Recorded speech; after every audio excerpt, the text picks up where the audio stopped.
ಯಾವ ಮಹಾಂತನ ಕಂದನಾಗಿರುವ ಮಹಾಂತನ ಕೃಪೆಯನ್ನ ಪಡೆದುಕೊಂಡಂತ 12 ವರ್ಷ ದುಡಿದು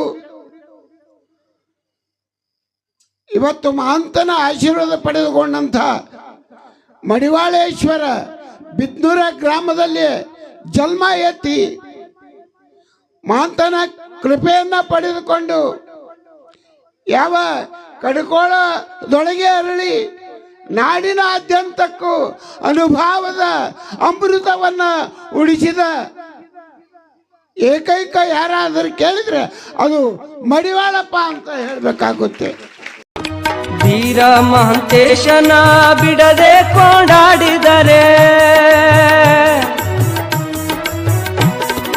ಧೀರ ಮಹಂತೇಶನ ಬಿಡದೆ ಕೊಂಡಾಡಿದರೆ ಕಡೆತನಕ ಮಡಿಯಾಗುವುದು ನೋಡಣ್ಣ, ಕಡೆತನಕ